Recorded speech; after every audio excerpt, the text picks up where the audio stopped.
مرزا شاہ صاحب، یہ ارشد شریف صاحب جو ہیں وہ بڑے واضح طور پہ اس میں چیف جسٹس صاحب کو کہہ رہے ہیں جی کہ مجھے نہ صرف جھوٹے مقدمات میں ملوث کیا جائے گا بلکہ میری زندگی کو بھی خطرہ ہے، اور انہوں نے کہا شر پسند عناصر۔ اور پھر آپ نے سنا عمران خان صاحب بھی کہہ رہے ہیں کہ جی مجھے بھی پتہ تھا اور میں نے ارشد شریف کو پاکستان سے باہر بھیجا۔ پھر وہ جب وہاں پاکستان سے دبئی گئے تو دبئی سے بھی کہا جا رہا ہے کہ ان کو پریشرائز کر کے کینیا بھیج دیا۔ تو اگر کینیا میں ان کی جو پریزنس ہے وہ سیکرٹ نہیں تھی اور بہت سے لوگوں کو پتہ تھا، تو اب آپ کو لگ رہا ہے کہ الٹیمیٹلی کبھی نہ کبھی کہیں نہ کہیں سے یہ پتہ چل جائے گا کہ ارشد شریف کے مرڈر کا ماسٹر مائنڈ کون تھا؟ میرے صاحب دیکھیے، جو عمران خان صاحب تو بالکل واضح طور پہ اشارہ ایک طرف کر چکے ہیں۔ عمران خان صاحب تو کیٹیگوریکلی رادر کہہ چکے ہیں کہ ان کے خیال میں کون لوگ ہو سکتے ہیں جو اس قتل کے پیچھے ہیں۔ وہ انہوں نے تو اس حوالے سے کئی سٹیٹمنٹ دے چکے ہیں۔ ارشد شریف نے شرپسند عناصر کا کہا، لیکن ارشد شریف بھی اس حوالے سے تقریباً اسی ڈائریکشن میں انڈیکیٹ کر چکے ہیں جہاں عمران خان صاحب نے کیا۔ میں اگین یہ ریپیٹ کروں گا میرے صاحب کہ اس میں ڈاؤٹ بالکل نہیں ہے کہ ارشد شریف کو جو ان کو اوبویسلی وہ کہہ رہے تھے ان کو ایک خطرہ تھا، اور پاکستان میں جو جرنلسٹ کی سیفٹی کے حوالے سے کتنے سیریس تھریٹس اور ریئل لائف تھریٹس ہیں یہ آپ سے بہتر کوئی نہیں جانتا۔ اور یہ ارشد شریف کا جو کینیا میں آنا ہے،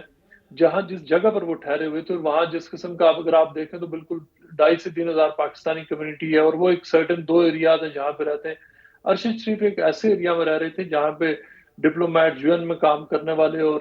جو ہائی اینڈ کے لوگ ہیں اس ایریا میں۔ سو ارشد شریف ایک ریلیٹیولی اپنے خیال میں ایک بہت سیف اور سیکیور جگہ پر رہ رہے تھے، اور وہ جگہ ہے بھی سیف اور سیکیور، لیکن چونکہ ان کو کوئی ہوسٹ کر رہا تھا، اور اس پورے پروسیس میں دیکھیں اسپانسرشپ کا ویزا ارینج ہونا، پھر ان کا وہاں پر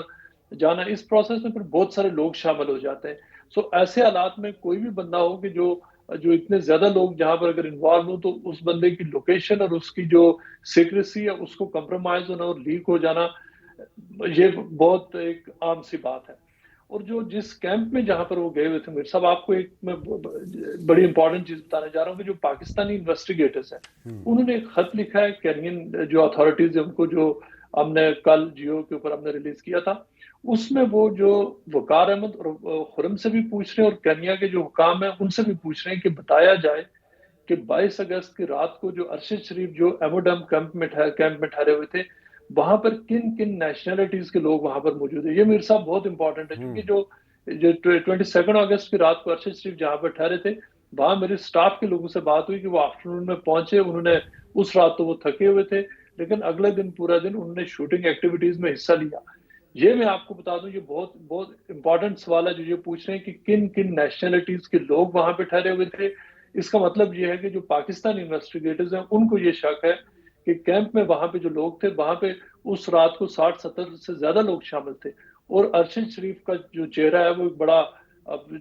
ویل نون چہرہ، بہت سارے لوگ ان کو پہچانتے تھے پاکستان اور پاکستان سے باہر۔ لہذا جو پاکستانی انویسٹیگیشن ٹیم ہے ان کو یہ شک ہے کہ وہاں جو ان کی کیمپ میں پریزنس تھی، وہاں سے بھی یہ پاسبلٹی ہے کہ ارشد شریف کی لوکیشن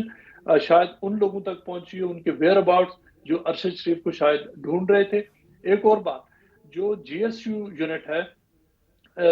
جس کے آفیسر نے ارشد شریف پہ فائر کیا، ان کے اوپر میر صاحب یہاں پہ پولیس کے ایک سورس ہیں، انہوں نے مجھے بتایا کہ ان کے پاس یہ مینڈیٹ ہے ہی نہیں کہ وہ روڈ بلاکس لگائیں۔ دو باتیں، ایک تو روڈ بلاک وہ نہیں لگا سکتے، اور دوسرا یہاں پہ جو پتھر ہیں پتھروں کا روڈ بلاک پولیس لگاتی نہیں ہے، نہ ہی GSU والوں کے پاس تو مینڈیٹ ہی نہیں تھا جن نے ارشد کے اوپر فائر کیا۔ یہاں پہ جو پرمیشن ہے میر صاحب، وہ سپائکس لگاتے ہیں اگر انہوں نے کسی کو روکنا ہو۔ وہاں اس ایریا میں جیسے ارم نے کہا، نہ صرف آپ کو ایسے پتھر نہیں ملیں گے اور ایسی کوئی سچویشن ہے ہی نہیں۔ لہٰذا اس حوالے سے ان کا جو کردار ہے، جو GSU یونٹ ہے، ایک اسپیشلسٹ یونٹ کو بلایا گیا۔ اور پاکستانی حکام نے ایک اور بات پوچھی ہے کینیا کے حکام سے کہ جو کینیا کی جو نیشنل انٹیلیجنس سروسز ہیں، بتایا جائے کہ ان کا رول کیا تھا اس پورے معاملے میں۔ کیا انہوں نے بھی کسی سٹیج پہ GSU کو کہا تھا کہ وہ اس آپریشن میں حصہ لیں؟